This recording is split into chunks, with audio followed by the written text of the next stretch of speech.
Hello and welcome to this video on Z-index. Z-index is used to specify the ways elements are stacked up when they overlap. So when you have overlapping elements and you're not sure what way they should be stacked up, you can use the Z-index to specify the stack order. So with a Z-index, an element can have either a positive or negative stack order. So an element with a greater stack order is always placed in front of an element with a lower stack order. Whereby two positioned elements overlap and there's no Z-index specified, the element positioned last in the HTML code will be shown on top. Z-index can be used with position absolute, position relative, or position fixed. So the Z-index property can only be used with these positioned properties. The Z-index property specifies the stack order of an element. So an element with a greater stacking order is always in front of an element with a lower stacking order. Let me show you an example. This is my sample web page. At the moment, the page is laid out the way it's been written on the code on the left. So I've not applied any positioning. The elements are just positioned the way they have appeared in the code. What I'm going to do, I am going to apply an absolute position because the Z-index will only work in either fixed, absolute, or relative position. So I'm going to apply an absolute position to the image. So you watch the image. So I'm giving it a position absolute from the left, 0 pixels, from the top, 0 pixels. So it will position there with 0 pixels. So let me save that. Refresh.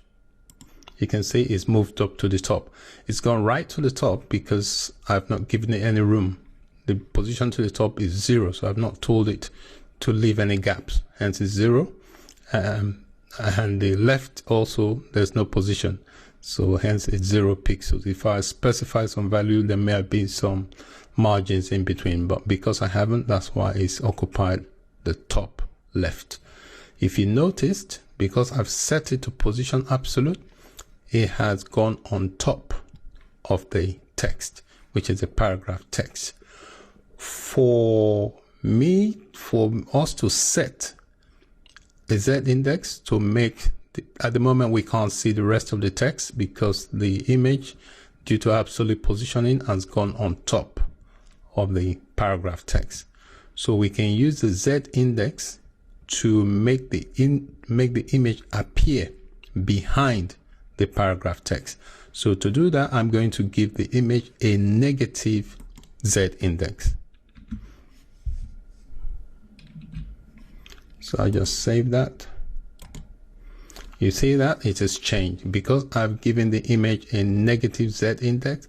It has gone behind the text. Now we can see the rest of the text. So Z-index is quite useful in changing the way elements are positioned when they overlap. So it's effective only with overlapping elements. So the image previously covered this text due to absolute positioning. We couldn't see the rest of the text. So I had to use a negative Z-index to give the paragraph a higher priority. So forces the image to go behind the paragraph, hence we can see the rest of the text. So with Z-index, you can always have a positive or a negative value. When two elements on the page are overlapping and there is no Z-index set, the element that appears last on the HTML document, the element that appears on the code, on the HTML document code, will have a higher stack order and appear first on the page in terms of display order. In this video, I explained what a Z-index is. Z-index is used to determine the position of overlapping elements. So when elements overlap and there is no Z index set, the element that appears last on the HTML code will have a higher stack order and will be displayed first. However, you can use a Z index to reposition that display order. In the example we use, I used an image and gave it a negative Z index so as to position it behind the text so that we could see the rest of the text. I hope the video has been useful. Remember that you can only use Z index with 3 types of positions: absolute, relative, or fixed. And you can set an element to have a negative or a positive Z index. Thank you so much for watching. I hope the video has made sense.